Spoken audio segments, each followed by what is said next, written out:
I'm Jamie Burgess, Senior Vice President of Marketing at Qventus, and we're sitting down with world-leading clinicians, surgeons, technologists, and hospital execs talking all things AI in healthcare.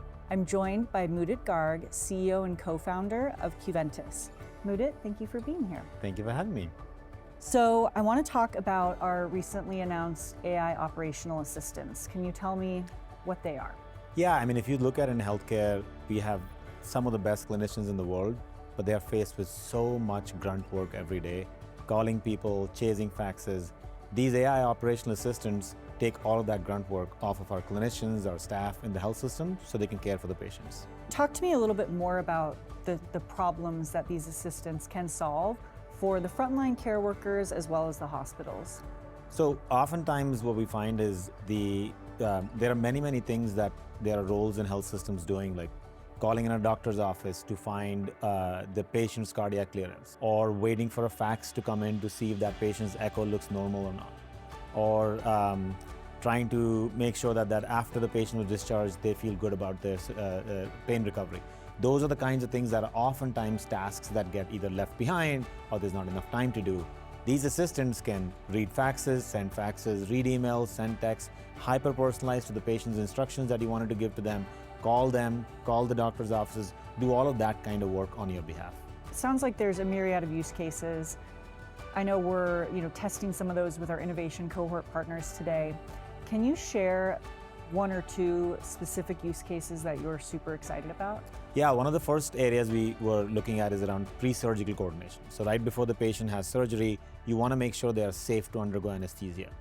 And that work is incredibly onerous because these nurses are trying to collect all the information about the patient's medical history, seeing if there are risks and flagging it for anesthesiologists. One health system I went to, they had about 85 nurses trying to make these calls, ready to pull their hair out because between chasing faxes, calling patients who may not know who's calling and therefore not picking up, reading a chart and trying to process 140 pages of faxed information to understand what to do, it is an unbelievably painful and complex job. And at the same time, they're often only reaching the patient 2-3 days prior to the surgery. And at that point in time, if you're taking a GLP-1, you should stop taking it 7 days prior to surgery. While you're only reaching them 2-3 days prior to surgery, you can no longer give them that instruction. So that kind of problem, it has both massive patient impact, massive impact in cancellations of surgeries that would have to happen if we didn't optimize the patient, massive impact in terms of the patient's care quality, and when you can find out, like let's say their diabetes is out of control, and we could have actually brought them to a doctor to do something about it. That is one example use case, and I think there's many others where there's just tremendous opportunity available. I think we've all been frustrated by our personal interactions as patients or caregivers with the health system, right? And just sort of the basic communications can be super challenging. How can these AI operational assistants solve some of that, meet patients where they're at? Yeah, I mean, that actually is one of the healthcare executives we were talking to about this. He shared that he had his own surgery a week or two prior to when we were talking to him. And he said, I'm so busy throughout the entire day. Someone tried to call me from the hospital, I could never pick it up. And I was afraid they might cancel my surgery. And I didn't know who to reach out to, who to contact, even though I'm the president of one of the biggest regions in this health system. And that, I think, is the experience many of us go through.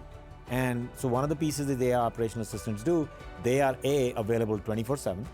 You can ask them a question as simple as, where do I park? Or, hey, what did the nurse tell me about my medication that I should stop taking on?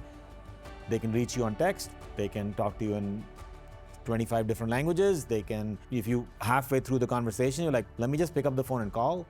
It might be midnight. You can do that with the agent. So it really is able to meet you really where you are and lead you through that journey. And in terms of some of the value that our hospital and health system clients can see from something like this, take the pre and post surgical coordination and optimization.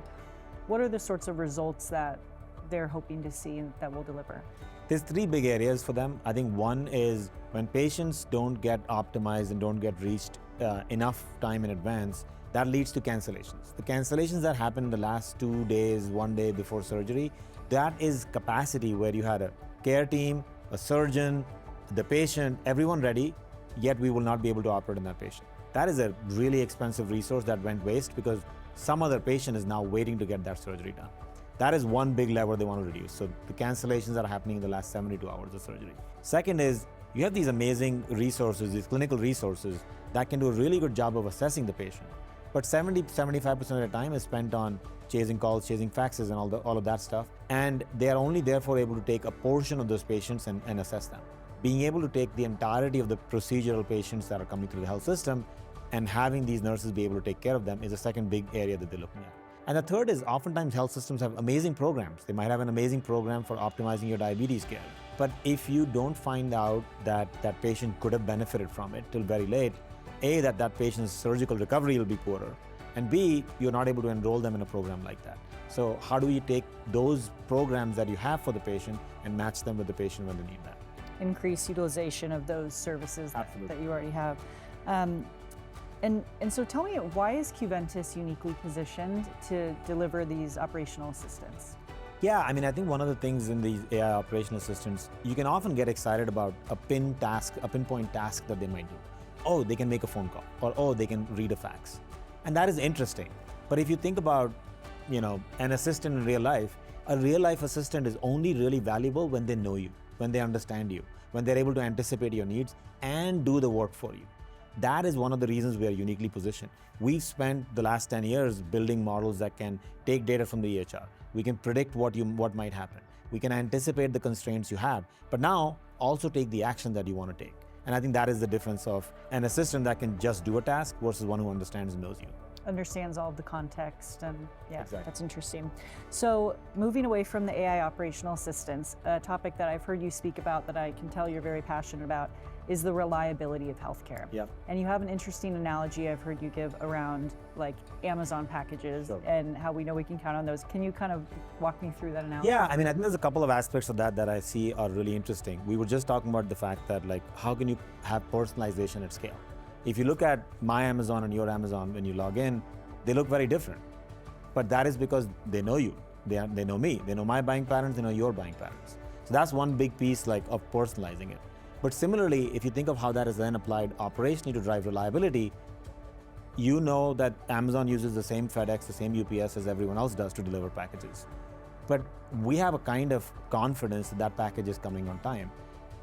How is that possible? Well, that's possible because they are, again, anticipating the needs. This neighborhood buys Christmas lights around this time. Let me pre-position a lot of my inventory in advance to that area. As a result, as a consumer, I'm amazed that that package comes so fast because there's actually a letter Jeff Bezos wrote where he said 90% of our use case of machine learning is beneath the surface into our core operations to drive reliability.